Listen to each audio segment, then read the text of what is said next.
नर्मदे हर त्वदीयपादपङ्कजं नमामि देवी नर्मदे, त्वदीयपादपङ्कजं नमामि देवी नर्मदे। आज माझी पहिली पायी नर्मदा परिक्रमा अनुभव कथन 2013-14 व तीर्थ महात्म्य वर्णन भाग 36वा। त्यासाठी मी हरिभक्तीपरायण सौ सीमाताई नवनाथ महाराज आहेर, श्री क्षेत्र ताहराबाद, तालुका राहुरी, जिल्हा अहमदनगर येथून आपल्यासमोर लाईव्ह येत आहे। आज नर्मदा परिक्रमा 36व्या भागामध्ये मांडूगड आणि मांडूगडचं प्रसिद्ध राम मंदिर, या राम मंदिरामध्ये चतुर्भुज रामाची 1100 वर्षापूर्वीची ही मूर्ती आणि या मंदिरामध्ये रात्रीचा विश्राम झाला। आता इथे जास्त काही व्यवस्था नसल्यामुळे पहाटे लवकर उठलो आणि एकच बाथरूम आणि एकच टॉयलेट म्हणून सगळेजण घाईघाईने उठून एक एक जण जाऊन पटपट आपापला विधी आणि स्नान आटोपून आले। स्नान वगैरे झालं, आरती झाली आणि आरती झाल्यावर आता निघायचं आहे, ते म्हणजे मांडूगड पाहण्यासाठी, म्हणजेच तो परिसर पाहण्यासाठी। आता त्या परिसरामध्ये नेमका आहे तरी काय, तर तिथे जो दिल्लीचा बादशाह होता त्याचा तिथे खूप मोठा महाल आहे आणि तो जहाज महाल वगैरे। तर तिथे समोर गेल्यावर आम्ही तिथे चहा वगैरे घेतला आणि थोडा नाश्तासुद्धा केला, कारण वेळ खूप लागणार आहे। आणि हे सगळं करता करता 9 वाजले। समोरसुद्धा एक छोटंसं महालाचं नाव होतं, तिथे बघितलं पण तिथे आतमध्ये काही नव्हतं, सगळं फक्त जुनाट दगडी बांधकाम आहे आणि तेच त्यांनी जतन करून ठेवलेलं आहे। म्हणून इकडे तिकडे लोकांना चौकशी केली तर त्यांनी बघण्यासाठी म्हणून तुम्ही थोडं उजव्या हाताला खाली जा, तुम्हाला आणखी बघायला भेटेल सगळं, म्हणून आम्ही त्या दिशेने निघालो। जेव्हा तिकडे निघालो तेव्हा एक फॉरेनरी बाई होती आणि ती भारतामध्ये आली होती आणि ती भारत म्हणजे तिने मांडूगड, महेश्वर, मंडलेश्वर हे सगळं बघण्यासाठी आलेली होती। तिने हे सगळं बघितलं आणि तिने सांगितलं माझे फोटो काढा। आता ती इंग्रजीमधून बोलत होती, आम्हाला कोणाला एवढं काही कळत नव्हतं, पण तिने कॅमेरा होता तिच्याकडे। मग शास्त्री महाराजांनी तिचे फोटो काढले।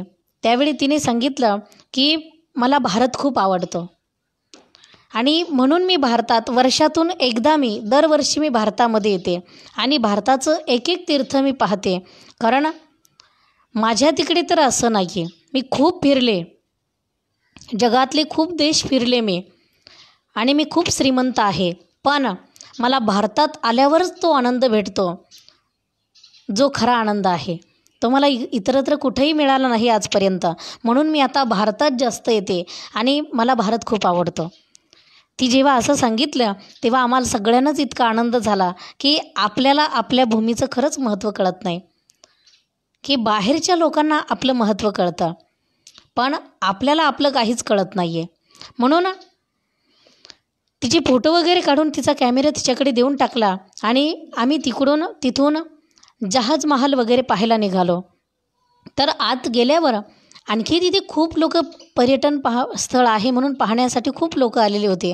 त्या लोकांनीसुद्धा तिथे गाईड आणलेले होते, कारण तिथे भेटतात 100 रुपये दिले की एक मनुष्य आपल्याला भेटतो, तो सगळी माहिती देतो।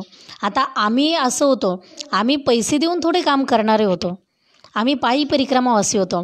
जे लोक चाललेले होते ना, आम्ही त्यांच्यातच चालायचो। तो गाईड बरोबर त्यांना माहिती द्यायला लागला की आम्हालाही माहिती मिळायची।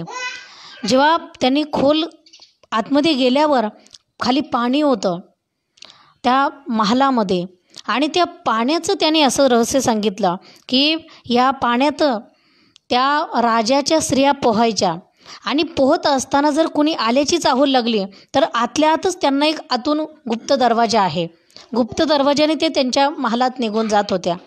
एवढी तिथे रचना होती।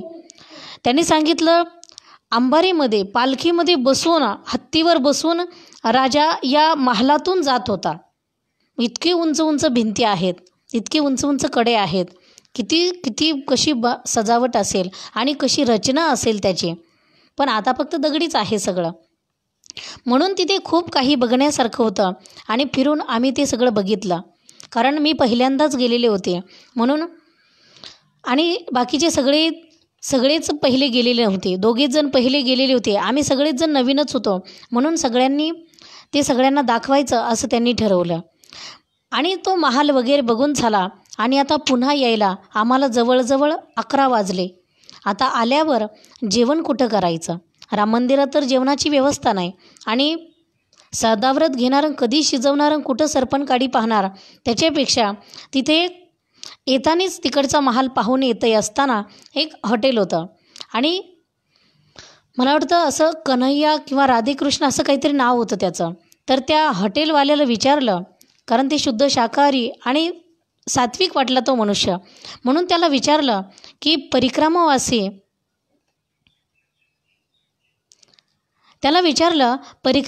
आहोत, जेवणाची व्यवस्था होईल का इथे? त्याने सांगितलं हो, मी तर परिक्रमावासियांना जेवण इथे देतो अगदी कमी. कारण बाकीच्या लोकांसाठी 60 रुपयाला ताट आहे, पण परिक्रमावासियांसाठी मी 40 रुपयालाच ताट देतो. म्हणून आता आम्हाला वाटलं बरं झालं. मग माझ्या पतिदेवांनी सगळ्यांना विचारलं, चालेल का? आपल्याला लगेच जेवण भेटेल तयार. त्यांनी सांगितलं हो, पोटभर जेवण भेटणार आहे फक्त 40 रुपयामध्ये. मग आम्ही तिथेच जेवण केलं आणि जेवण झाल्यावर आता पुन्हा राम मंदिरामध्ये आलो. कुणाला काही घ्यायचं होतं तर घेतलं आणि राम मंदिरामध्ये आल्यावर आता 11:30 पावणे 12 वाजलेले आहेत. मंदिरात आल्यावर तिथे शिक्का वगैरे घेतला आणि शिक्का घेऊन आता पुढे बॅगा घेऊन निघायचं आहे. तर काय झालं काही कळलंच नाही. पण रंगनाथ महाराज आणि माझे पतिदेव ह्यांचं अगदी कडाक्याचं भांडण सुरू झालं. असं भांडण सुरू झालं की न भूतो न भविष्यती. कधी असं वाटलंही नव्हतं असं होईल आणि असं कधी झालंही नव्हतं. पण अचानकच माझे पतिदेव म्हटले, अरे तुम्ही सगळे एका विचाराने राहता आणि आम्हाला का एकटं टाकला?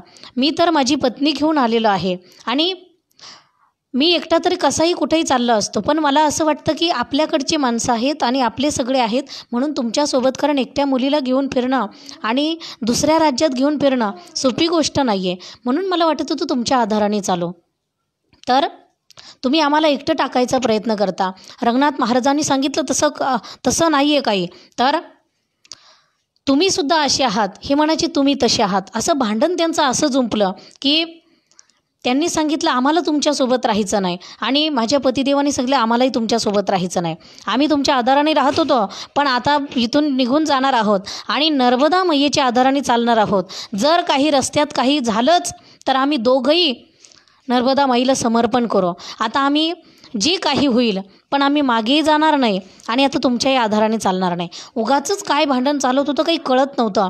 पण ते भांडण म्हणजे फक्त नर्मदा माईलाच कळत होतं की फक्त वेगळं करायचं होतं. कारण ही खूप दिवसाची थोडी कटकट चालू होती. पण त्या कटकटीला आज खरं स्वरूप आलं होतं, ते म्हणजे भांडणाचं.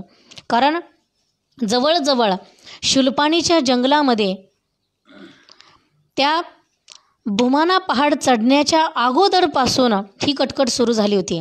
रंगनाथ महाराजांना माझ्या पतिदेवाचा राग येत होता. काय येत होता माहिती? तर माझे पतिदेव प्रत्येक वेळी काही वाटायचं असेल, काही वाढायचं असेल तर ते पुढाकार घ्यायचे आणि सगळ्यांना सारखं वाढून द्यायचे. पण मग आणि ह्यांना जास्त माहिती होती म्हणून सगळे यांच्या पुढं करायचे. ते त्यांना थोडं खटकायचं. त्यांना वाटायचं ह्यांना जास्त का मान भेटतो.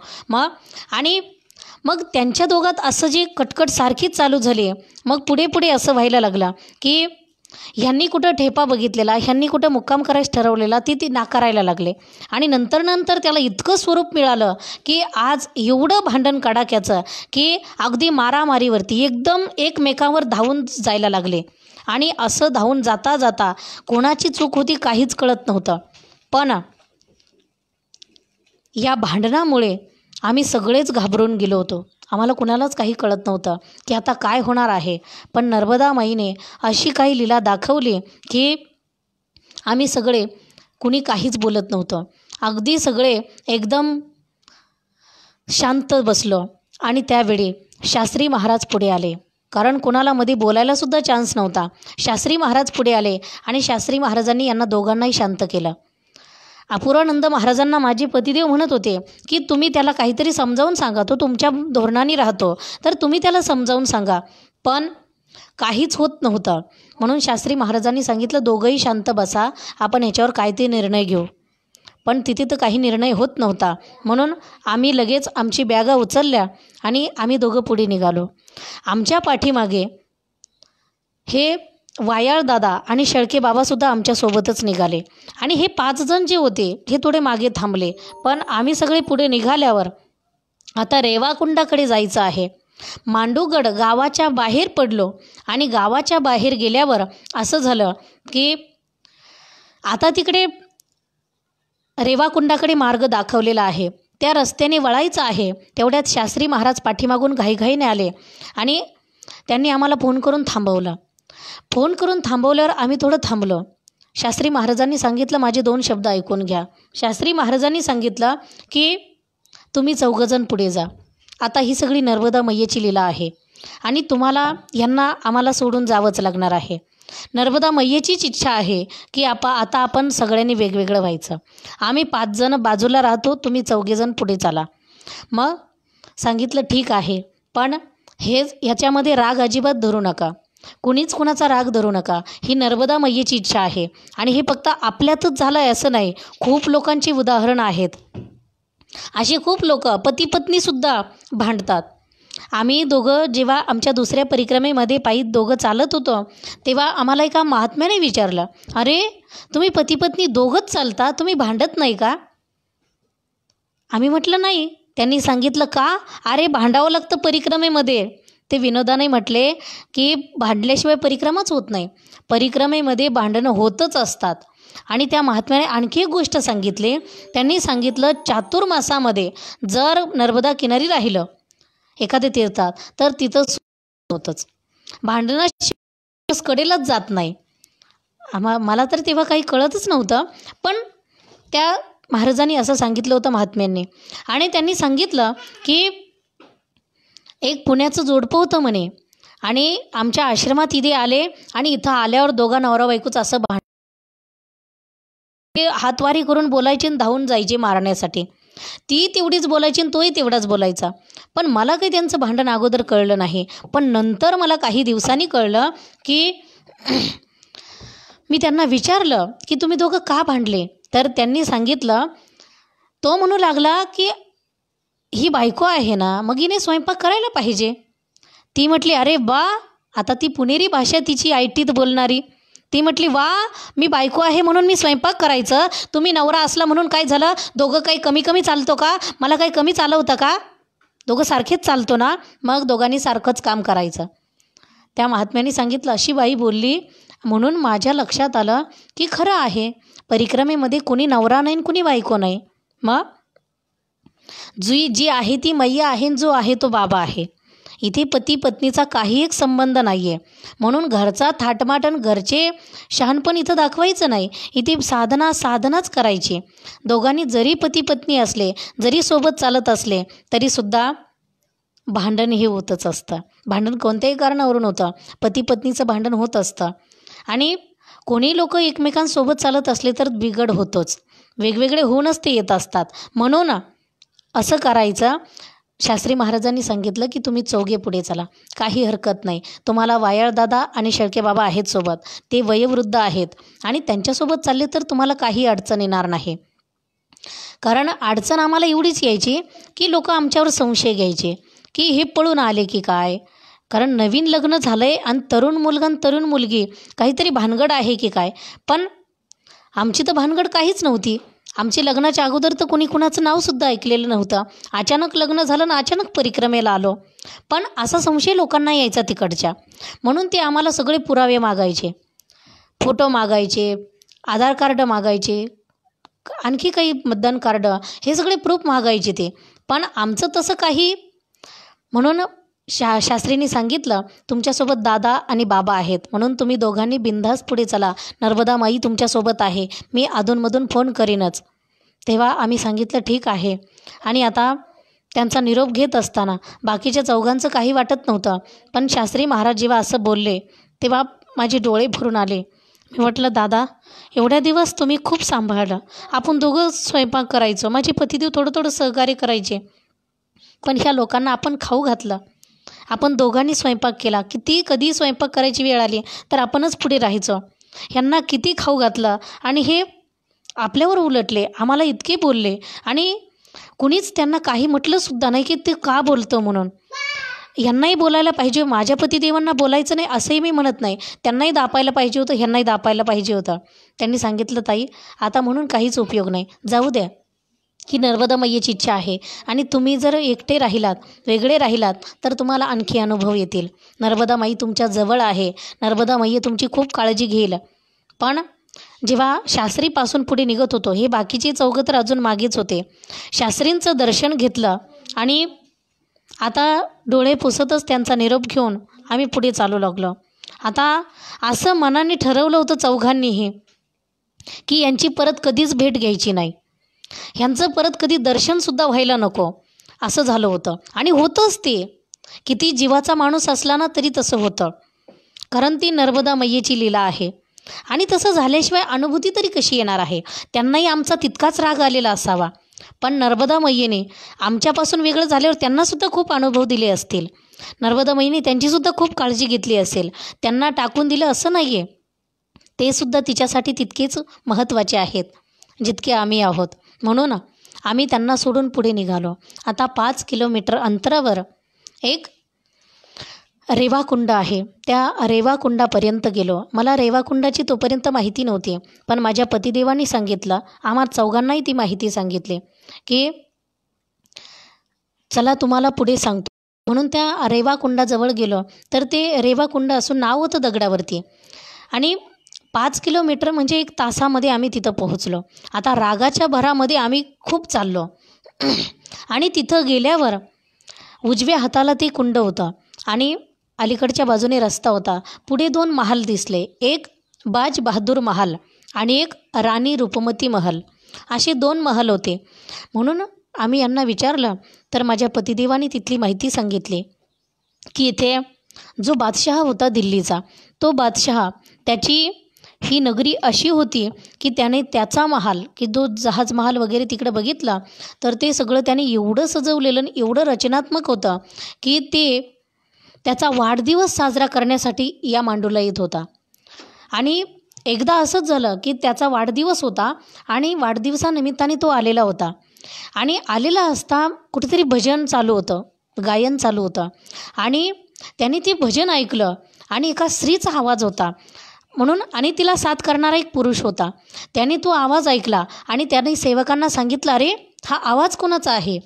त्यावेळी त्यांनी सांगितलं की या गावातली एक ब्राह्मणाची मुलगी आहे, तिचं नाव आहे रूपमती आणि तिचा तो आवाज आहे.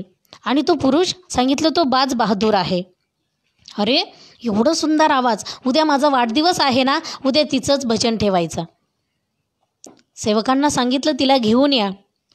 आणि सेवक जेव्हा तिला आणायला गेले, आता ही रूपमती तरी कोण होती, तर ती एका ब्राह्मण राजाची मुलगी होती. म्हणजेच ब्राह्मण घराणा आणि राजघराणा, पण श्रीमंत ब्राह्मणाची मुलगी होती. आणि ती लहानपणापासून, तिच्या जन्मापासून तिला जसं कळायला लागलं तसं तिला आपोआप तिला भगवंताचे संकेत व्हायचे आणि तिला नर्मदा माईचे संकेत व्हायचे. म्हणून थोडी मोठी झाली आणि ती पहाटे उठायची. 7-8 वर्षाची झाल्यावर पहाटे उठायची आणि पहाटे उठून ती थेट नर्मदेला म्हणजे 28 किलोमीटर ती मैयेवरती स्नानाला जायची. जेव्हा स्नान करायची आणि स्नान झाल्यावर पुन्हा जेव्हा मांडूला जायची, एवढ्या उंच चढून जायची आणि रोज एवढी यायची. जवळजवळ ती 12 वर्ष तिची साधना चालू होती. रोज स्नानाला जायची, मैयेचं स्नान करायची, दर्शन घ्यायची, तिची पूजा करायची आणि मैयेचं जल प्यायची. आणि असं 12 वर्ष चालू होतं. तेव्हा एक दिवस त्या रूपमतीने सांगितलं, मैया, अगं माझे आईवडील माझ्यावर खूप रागवतात. मी पहाटेच उठून इकडे येते तर मला खूप बोलतात गं की रोज पहाटेच उठून जाते. मला असं वाटतं की ते मला एवढे बोलतात की आता काही दिवसात ते माझं इकडे येणंच बंद करणार आहेत. आणि जेव्हा मी इकडं येणार नाही ना, तेव्हा मला नाही वाटत मी जास्त दिवस जगन म्हणून. नर्मदा मैयेने सांगितलं, रुपमती काळजी करू नको. अगं तू माझी आहेस आणि जो माझा आहे ना त्याला कोणी काहीच करू शकत नाही. त्याच्यावर कोणतीच पिडा आणि कोणतंच तंत्रमंत्र काही करू शकत नाही. म्हणून नर्मदा माईने सांगितलं, तू काळजी करू नको, मी आहे ना. पण ती जेव्हा घरी गेली तेव्हा घरी तिला त्रास व्हायलाच लागला. आईवडील रागवायचे, घरचे दुसरे लोकही म्हणायचे, काय पोरगी मोठी झाली आणि खुशाली हिंडती, पहाटेच उठून जाती एवढ्या लांब, हिला कोणी विचारणार आहे की नाही, लग्नाच्या वयाची झाली. पण नर्मदा माईची तिच्यावर एवढी कृपा होती की नर्मदा माईचं रोज जल पिऊन पिऊन तिला छंद होता भजनाचा. आणि ती रोज मैयाला सांगायची, मैया मला आज हा राग शिकवायचा आहे. जो राग शिकायचं म्हटलं की तो राग ती शिकायचीच त्या दिवसात. आणि एवढी सुंदर गायची, सगळ्या स्वरामधून आणि सप्तकामधून खर्जामधून ती एवढी सुंदर गायची की तिचा आवाज ऐकून लोक अगदी सगळं तहानभूक हरून जायचे. एवढी सुंदर गायची. तिच्याच बरोबरीचा तो बाज बहादूरसुद्धा तितकाच पराक्रमी त्या गायनामध्ये. आणि त्या दोघांची एवढी जोड जमली होती गायनामध्ये. पण दोघंही गात होते ते फक्त नर्मदा माईसाठी. ती सांगायची, मैया मी भजन करते ना फक्त तुझ्यासाठी, तुला प्रसन्न करण्यासाठी. आणि माझं हे भजन शेवटपर्यंत फक्त तुझ्यासाठी राहू दे. माझं हे भजन दुसऱ्या कोणासाठी नाही, फक्त तुला प्रसन्न करण्यासाठीच राहू दे.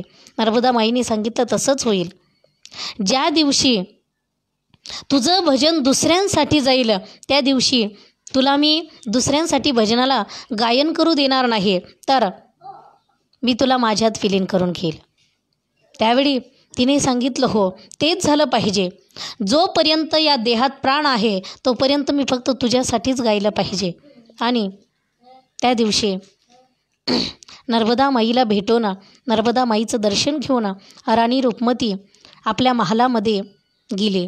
तर बाज बहादुराने आता स्वतःसाठी एक महाल बांधला होता आणि जी भगवंतासाठी गायन करती आहे तिच्यासाठी एक महाल बांधला.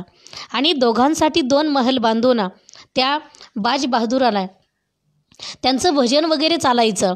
पण आजचा दिवस इतका वाईट उगवणं असं कुणालाच वाटत नव्हतं. राणी रुक्मावती पहाटेच गेली होती आणि नर्मदा माईला हे सगळं कळत होतं. नर्मदा माईच्या किनाऱ्यावर गेली, पण जात असता आईवडिलांनी सांगितलं, हे बघ जायचं नाही हां, आम्हाला लोक नाव ठेवतात, आम्हाला लोक त्रास देतात, कोण काय काय बोलते तुझ्याबद्दल. तिने सांगितलं, काही असो पण मला आजचा दिवस तरी जाऊ द्या, अजिबात जायचं नाही. एवढे बंधनच घातले, पण सगळे बंधनं तोडून आजच्या दिवसाची परवानगी घेऊन ती कशी तरी नर्मदा मैयेपर्यंत पोहोचली.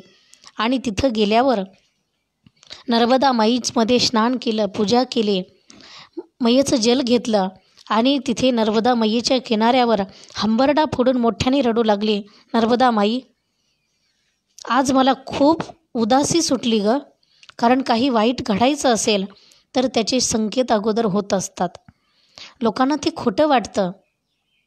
जे आधुनिक पद्धतीचे आहेत, आधुनिक पद्धतीचा विचार करतात, विज्ञानाला मानतात, ते लोक या गोष्टीला खोटं मानतात. पण हे खरं असतं.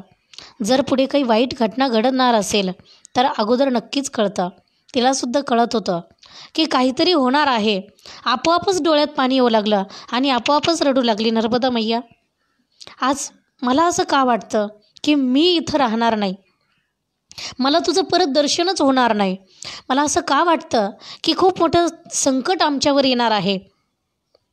आणि ती तिथे बसून ढसढसा रडू लागली. तेव्हा नर्मदा मैया प्रकट झाली. नर्मदा मैयाने सांगितलं, बेटा काळजी करू नको, तुला येऊ देत नाहीत ना घरचे, येऊ नको, आज मीच तुझ्यासोबत चालते. अरे खरंच की गंमत करती. नर्मदा माईने सांगितलं, हो अगं तू 12 वर्ष माझ्यासाठी इथं आलीस, मग मी आता येऊ शकत नाही तुझ्यासाठी तिथं. म्हणून नर्मदा मैया त्या राणी रुक्मतीसोबत निघाली. आणि राणी रुक्मतीला तिने सांगितलं, तू मागे पाहायचं नाही, जेव्हा तू मागे पाहशील तेव्हा मी तिथेच राहून जाईल. तिने सांगितलं ठीक आहे. आणि ती आपला नर्मदेहर जप करत करत पुढे चालत होती. मैया तिच्या पाठीमागून चालत होती. 28 किलोमीटर चालून गेल्यावर तिने बघितलं, तिथं गेल्यावर डोंगर चढली आणि चढल्यावर तिच्या ध्यानात आलं, अरे ही खरंच आली की नुसती म्हटली. म्हणून मागे वळून पाहिलं. ज्या ठिकाणी मागे वळून पाहिलं त्याच ठिकाणी नर्मदा मैया थांबली. त्यावेळी नर्मदा मैया आता तिथेच गुप्त झाली. त्यावेळी ही पुन्हा मातीमध्ये लोळण घेऊ लागली. मोठ्याने रडू लागली, अगं तू येत नव्हती, कशी आली? आणि आता आली तर आली, इथंच गुप्त झाली, तू पुन्हा प्रकट हो. मैया प्रकट झाली आणि मैयेने सांगितलं, काळजी करू नको, मी तुला सांगितलं होतं मागे बघू नको, तू इथे बघितलं, आता मी इथेच थांबते. म्हणून सांगितलं माझ्यासाठी एक कुंड बनव, मी इथे कुंडात थांबते. म्हणून तिने तिथे सेवकांना सांगून एक कुंड बनवलं. ते रेवा कुंड आहे. नर्मदेचंच एक नाव रेवा आहे, म्हणून ते रेवा कुंड आहे. त्या रेवा कुंडामध्ये नर्मदा मैयेचं वास्तव्य आहे. आणि आता राणी रुक्मतीला खूप आनंद होऊ लागला. अरे माझं घर किती जवळ आलं होतं. ते रेवा कुंड आणि रुक्मती महल जास्त काही अंतर नाही आहे. फक्त खाली कुंड आणि थोडंसं वर चढलं की लगेच महल आहे. इतक्या जवळ मैया आली होती. आता प्रत्यक्ष घरात येऊन राहिली असती, पण थोड्यासाठी मी घोटाळा केला, माझ्या शंकेने घोटाळा केला, म्हणून तिला वाईट वाटत होतं. पण तिने सांगितलं, आजपासून मी इथंच राहणार आहे आणि तुझ्याजवळ, तुझ्यासाठी. आणि तू आहे तोपर्यंत नाही, तर चंद्र सूर्य आहेत, जोपर्यंत नर्मदा वाहती आहे तोपर्यंत नर्मदा ह्याच्यामध्ये सुद्धा आहे. म्हणून त्या कुंडातलं पाणी कधीच संपत नाही. कोणत्याही ऋतूत जा तेवढंच पाणी आहे. म्हणून नर्मदा माईने सांगितलं, मी इथे चंद्र सूर्य असेपर्यंत राहणार आहे, तू काळजी करू नको. आणि राणी रूपमती त्या ठिकाणावर नर्मदा माईची स्थापना करून तिचं दर्शन घेऊन आपल्या महालात गेली. तर तिला एक पत्र आलेलं होतं. ते म्हणजे राजाचं पत्र, बादशहाचं. आणि त्यामध्ये लिहिलेला मजकूर असा होता की राणी रूपमती, तुझा आवाज म्हणजे वेड लावणारा आहे, तुझ्या आवाजात जादू आहे, तुझा आवाज ऐकून मी वेडा झालेलो आहे. आणि आज माझी अशी इच्छा आहे की तू माझ्यासाठी भजन करायचं, माझ्यासाठी गायन करायचं, कारण आज माझा वाढदिवस आहे, असं बादशहाने सांगितलेलं आहे. म्हणून राणी रूपमतीने तो मजकूर वाचला आणि तिचे हातपायच गळून गेले. अरे हे सगळं काय आहे? मी तर मैयाला आत्ताच सांगून आले आणि मी रोज सांगते, मी फक्त तुझ्यासाठी गायन करीन, लोकांसाठी कधीच करणार नाही, पैशासाठी नाही आणि जगाला सुख देण्यासाठी नाही, तर फक्त भगवंताला सुखावण्यासाठी, प्रसन्न करण्यासाठी. आणि हे काय माझ्यावर संकट आलं? म्हणून तिने बाज बहादूरला निरोप पाठवला की राजाचं पत्र आलं आहे. त्याने सांगितलं, आता तुझा तर पण आहे की तू कुणासाठी गायन करणार नाही, मग काय करणार आहे? तिने सांगितलं, मी जगणार नाही. त्याने सांगितलं, असं करू नको, असं काही करू नको. पण तिने सांगितलं, राजाकडे सत्ता आहे, बादशाह काही करू शकतो, निर्दयी आहे तो, आणि तो काहीही करू शकतो, युद्ध करू शकतो, मला मारू शकतो, कुणालाही मारू शकतो. म्हणून आता माझ्याकडे पर्याय नाही आहे, माझे सगळे मार्ग संपलेले आहेत. आणि म्हणून तिने रात्रीच्या वेळी जेव्हा राजाने बोलावून पाठवलं, रथ पाठवला, अंबारी, हत्ती, घोडे, सगळं काही तिच्यासाठी, तू काय मागशील ते द्यायला तयार आहे, फक्त तू येऊन आज माझा वाढदिवस साजरा कर. पण राणी रूपमतीने नर्मदा मैयेला हात जोडले आणि सांगितलं, माई, आज मला जे सकाळी वाटत होतं ते आज खरं होणार आहे. मला वाटत होतं तुझी माझी परत भेट होणार नाही, तू माझ्यासाठी थेट इथपर्यंत आलीस, पण आज मी तुझ्यामध्येच विलीन होणार आहे. आज मला माझं आयुष्य संपलेलं आहे असंही म्हणायचं नाही, तर जसं आकाशा एवढा, तुकाराम महाराज आकाशात विलीन झाले, म्हणजेच वैकुंठाला सदेह गेले, तर आकाशा एवढे झाले. मग मी सुद्धा आज तुझ्या नावाने जोडून, तुझ्यात विलीन होऊन तुझ्या इतकी मोठी होणार आहे. हा माझा मृत्यू नाही आहे, ही माझी आत्महत्या नाही आहे, तर हे नर्मदेचं आणि रेव असलेल्या रूपमतीचं मिलन आहे. म्हणून तिने नर्मदा माईला हात जोडली आणि आपल्या त्या रूपमती महलामध्ये तिने स्वतःला गळफास लावून तिथे आत्महत्या केली. म्हणजेच तिथे नर्मदा मैयेमध्ये ती विलीन झाली, नर्मदा मैयेला सांगून गेली. आणि जेव्हा बाजबहादूराला ही गोष्ट कळाली की राणी रूपमतीकडे राजाचे सेवक गेलेले आहेत, त्यावेळी हा सुद्धा घाईघाईने गेला आणि तिथं पाहतो तर सेवक बाहेर उभे आहेत. विचारलं, अरे काय भानगड आहे? सेवकांनी सांगितलं, राणी रूपमती तयार होऊन येते आहे, आम्ही भेटलोय तिला आत्ता. तिने सांगितलं मी आवरून लगेच येते. तो म्हटला, थांबा मी पाहतो. मध्ये जाऊन पाहतो आहे तर आता राणी या जगात राहिलेली नाही आहे, ती मैयेमध्ये विलीन झालेली आहे. आणि बाजबहादुराने ते बघितलं आणि त्यानेसुद्धा त्याच फासाला त्यानेसुद्धा स्वतःला फास लावून घेतला आणि दोघांचाही मृत्यू त्या ठिकाणी झाला. पण ते अमर झालेले आहेत, कारण नर्मदा मैयेने त्यांना आपल्यामध्ये विलीन करून घेतलेलं आहे आणि त्यांची कहाणी तिथं संपवलेली नाही आहे.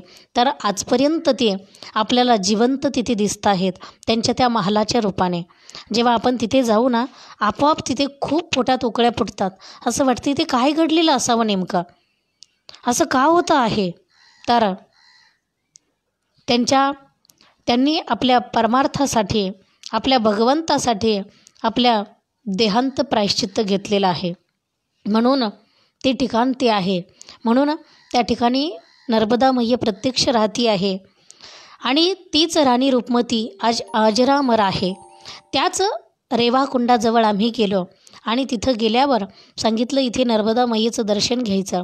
इथे स्नानही करायला सांगतात, पण पाणी खूप साठलेलं असतं आणि त्या पाण्यामध्ये खूप सर्प असतात. कधी जाल ना, एखादं तरी सर्प दिसतोच. म्हणून इथे फक्त हातपाय वगैरे धुतलं, तीर्थ घेतलं आणि आम्ही तिथून उजव्या हाताला रेवाकुंड ठेवून थोडं पुढे गेलो. तसं वरती दोन्ही महालांकडे चढण्याच्या अगोदरच मैयाच्या रेवाकुंडाच्या डाव्या बाजूला, महालाच्या उजव्या बाजूला असा रस्ता आहे.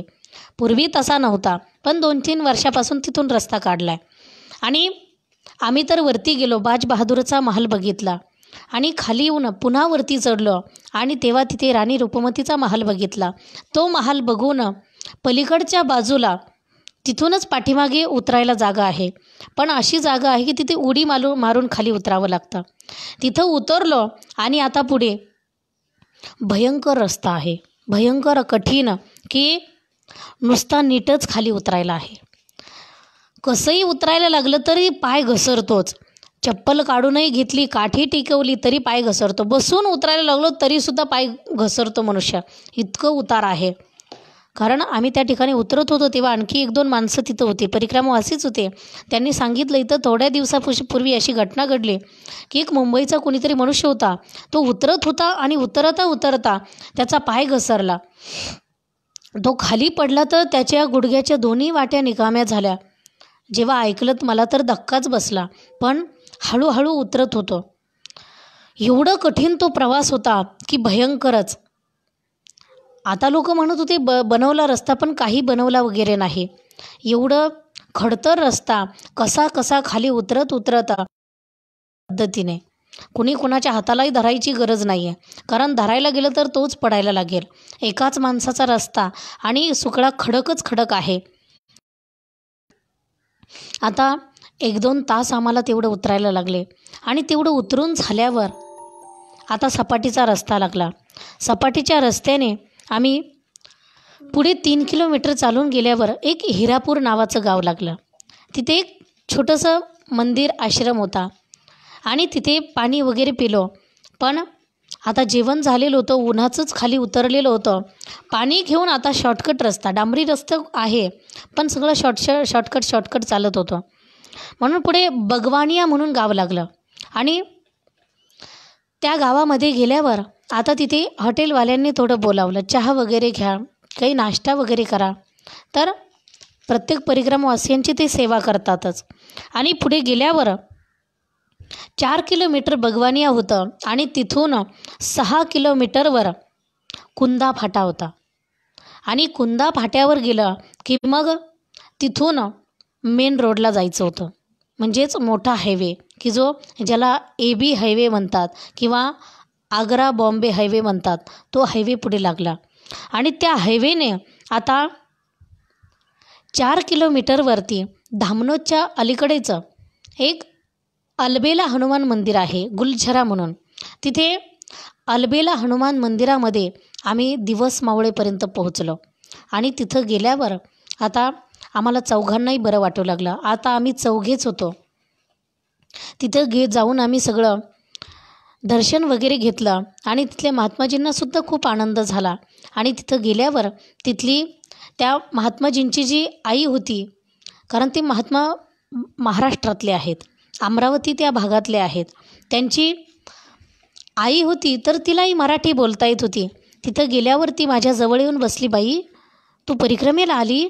तिला एवढं विशेष वाटत होतं की तू परिक्रमा कशी करती? अगं, तिला जेव्हा सांगितलं की ती म्हटली, लग्नाला किती दिवस झाले? मग म्हटलं 1.25 महिना. ती म्हणे, खोटं का बोलती? निघालीसुद्धा आणि मग काही परिक्रमेत लग्न केलं की? म्हटलं तसं नाही, परिक्रमेला निघालो तेव्हा 1.25 महिना झाला. ती म्हणे, हो असं म्हण ना. मग असं म्हटले. म्हातारी थोडे आडवे तिडवे मला प्रश्न विचारायची मुद्दामून, पण नंतर माझ्यावर खूप खुश झाले. आणि त्या दिवशी तो डोंगर उतरून माझे जोडव्याचे बोटं अगदी फुटले होते. ते म्हणजे जोडवे सगळे बोटामध्ये असे टोचले होते उतरून पुढे. आणि नखं जे आहेत, नखं सगळे बोटात घुसले होते, कारण इतकाच उतार होता तिथे. म्हणून मी जोडवे काढून ठेवले. तर मला पुन्हा बोलायला लागली, काय गं, तुला नर्मदामाईने सांगितलं नाही का जोडवे घालून परिक्रमा करायची? म्हटलं हिला कसं कळलं? कारण मी परिक्रमा सुरू केल्यावर दुसऱ्या दिवशी जोडवे काढले होते. तर मला मैयाने पुन्हा जोडवे घालायला सांगितलेले होते, तर हिला कसं कळलं? मी पटकन पुन्हा जोडवे घालून घेतले, नंतर मलम लावला. आणि नंतर त्या ठिकाणी आरती वगैरे केली आम्ही चौघांनी. आम्हाला खूप आनंद वाटत होता. तेव्हा तिथल्या बाबाजींनी विचारलं की कितनी मूर्ती हो? आता आम्ही 4च सांगायच्या होत्या, पण माझ्या पतिदेवांनी पुन्हा शास्त्री महाराजांना मागे फोन केला आणि विचारलं, तुम्ही येणार आहात का इकडे संध्याकाळपर्यंत? त्यांनी सांगितलं, हो मी यांना घेऊनच येतो तिथं. मग यांनी सांगितलं, सांगू का बाबाजींना तुमचं जेवण बनवायला? त्यांनी सांगितलं, हो. मग सांगितलं, आम्ही 9 जण आहोत, पाठीमागून 5 जण येत आहेत. त्यांनी सांगितलं, ठीक आहे. मग तिथे सुंदर खीर पुरी वगैरे सुंदर असं जेवण त्यांनी बनवलं होतं, कारण आता नर्मदा जयंती जवळ आलेली होती. म्हणून ते म्हटले, आता गोडधोड सगळं करायचं. म्हणून सुंदर खीरपुरी बनवलेली होती. हे 5 जण आले तोपर्यंत आमची आरती वगैरे आणि आम्ही स्नान वगैरे करून बसलो होतो. आरती वगैरे झाली होती आणि हे आल्यावर आता आम्ही तर त्यांच्याकडे पाहिलंसुद्धा नाही.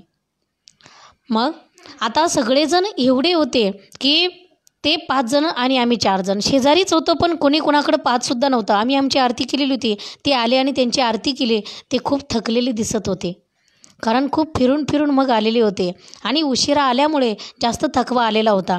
पण आता सगळ्यांना प्रश्न पडला असेल की हे सगळे आता इतके भांडण झाले, आता पुन्हा कधी बोलणारच नाहीत की काय? पण तसं काही नाही आहे. ही नर्मदा मैयेची इच्छा असते. मी पुढच्या भागामध्ये तुम्हाला सांगून जाईल की परत कधी बोललो की नाही, परत एकमेकांचा राग निघून गेला की नाही गेला, अजून राग आहे की काय, हे सगळं तुम्हाला पुढच्या भागामध्ये सांगणार आहे. म्हणून आज आरती पूजा जेवण वगैरे करून आजचा विश्राम इथेच झाला, म्हणून इथेच थांबते. नर्मदे हर.